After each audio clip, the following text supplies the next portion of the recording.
So চলো আমরা দেখে নিই কাজ একের সলিউশনগুলো। কাজ একে কি বলছে, এর আগেরগুলো অবশ্য তোমরা পড়েছো, আমি জাস্ট এখান থেকে সলিউশন দিতেছি। এবার প্রত্যেকে নিজের খাতায় নিচের প্রশ্নের উত্তর লিখে রাখো। উত্তরটা কি বলছে, বলছে সঞ্চয়ের হিসাব চক আকারে লিখো। সঞ্চয়ের হিসাব চক আকারে দেখো, আমরা একটা দেখো এখানে একটা চক আমরা ক্রিয়েট করেছি। প্রথম মাসের সঞ্চয় হিসাব চক আকারে লিখো। আমরা লিখতেছি এখানে কি আছে, প্রথম মাস, যেমন ধরো আমি 50 টাকা করে যদি সঞ্চয় করি, তাহলে প্রথম মাসে রাখলাম 50 টাকা, দ্বিতীয় মাসেও 50 টাকা, 50 × 50, তৃতীয় মাসে 50 × 50 × 50, চতুর্থ মাসে 50 × 50 × 50 × 50, চারটা 50 গুণ হবে যেহেতু চারটা মাস। পঞ্চম মাসে 50 × 50 × 50 × 50 × 50। এটা হচ্ছে আমাদের সঞ্চয়ের যে হিসাব। আমাদের 1 নম্বর প্রশ্নের মধ্যে যা বলছে যে সঞ্চয়ের হিসাব চক আকারে লিখো। সো সঞ্চয়ের হিসাব আমি চক আকারে লিখে তোমাদেরকে দেখিয়ে দিলাম।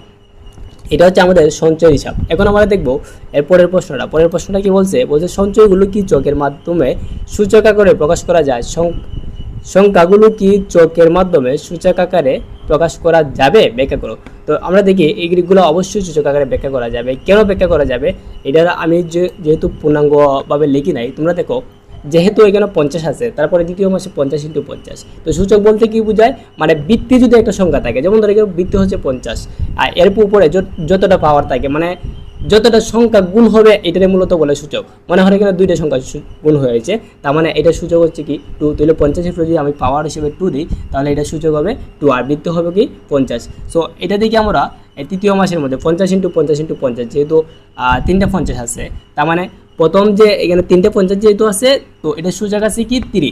তো প্রথম আমি বৃত্তি হিসাবে লিখবো 50, আর পাওয়ার হিসাবে লিখবো 3। আমি একটু তোমাদেরকে দেখিয়ে দিই। দেখো 2 নম্বর প্রশ্নটা, 2 চকের সংখ্যাগুলো সূচক আকারে প্রকাশ করা যাবে। কিভাবে যাবে, যেমন দ্বিতীয় মাসে হচ্ছে 50 × 50, তার মানে এখানে যেহেতু 50 2টা, তো বৃত্তি আছে 50, আর যেহেতু 50 2টা, তার মানে পাওয়ার হিসাবে আছে 2। তো এখানে 2 হচ্ছে সূচক, আর এখানে 50 হচ্ছে বৃত্তি। তৃতীয় মাসের সঞ্চয়, তৃতীয় মাসে যেহেতু এখানে তৃতীয় মাসে যেহেতু আমরা 3 বার 50-50 করে দিয়েছি, তার মানে 50 3টা গুণ হয়েছে।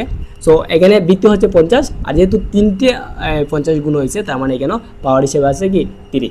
সো এইভাবে চতুর্থ মাস পাওয়ার হিসেবে 4, পঞ্চম মাস পাওয়ার হিসেবে 5, এইভাবে আমাদের চকটা গঠন করা যাবে। আমি জাস্ট একটু ফর্মালিটি তোমাদেরকে দেখাইলাম। তোমরা এই ফর্মালিটি ইউজ করে তোমাদের মতো করে আরও ভালো করে সেটাকে প্রেজেন্টেশন করার চেষ্টা করবা।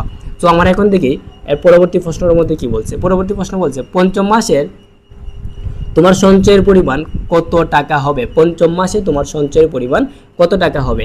এখন তোমরা দেখো এখানে আমি চৈত্র মাস পর্যন্ত হিসাব করছিলাম, পঞ্চম মাস পর্যন্ত দিয়ে দিছি। তো 55 মাসে তোমার সঞ্চয়ের পরিমাণ কত হবে? তো আমি এখানে লিখে রাখছি প্রথম মাসে 50, দ্বিতীয় মাসে 50, তৃতীয় মাসে 50, চৈত্র 50, পঞ্চম 50। তার মানে কী হবে,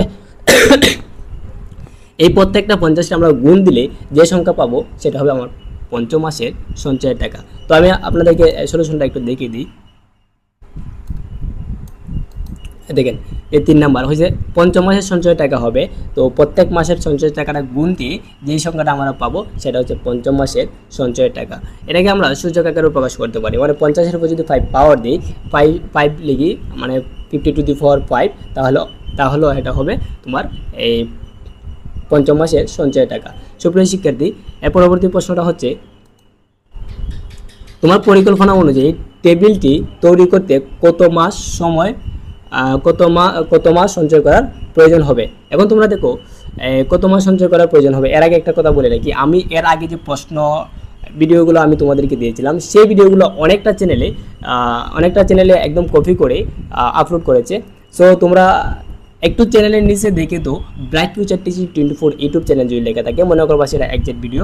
আর যদি সেটা bright future teaching 24 YouTube channel না হয়ে অন্য চ্যানেল থেকে আপলোড করা হয়, তাহলে বুঝবা সেটা পেক, এবং সেই চ্যানেলটাও আসলে পেক।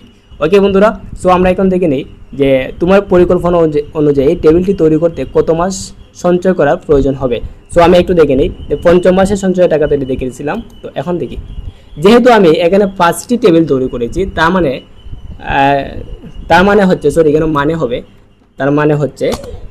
মানে হচ্ছে আমার পরিকল্পনা অনুযায়ী টেবিলটি তৈরি করতে 5 মাস সময় লাগবে। তো এটা আমি জাস্ট একটা ফর্মালিটি দেখাইলাম। তোমরা তোমাদের মতো করে বইয়ের হেল্প নিয়ে সেটাকে আরও ভালোভাবে লেখার চেষ্টা করবা। সুপ্রিয় শিক্ষার্থী, এই ছিল আমাদের কাজ 1-এর সলিউশন আনসার। আমরা খুব দ্রুতই কাজ 2-এর এবং কাজ 3-এর সলিউশন নিয়ে আসতেছি। কাজ 3 কি আছে একটু দেখে নিই। কাজ 3 কি আছে? হ্যাঁ, কাজ 2 এবং কাজ 3 এবং কাজ 4 প্রত্যেকটা সলিউশন নিয়ে আসবো। আশা করি তোমরা আমাদের সাথেই আসো। ভালো থাকবা, সুস্থ থাকবা। আমাদের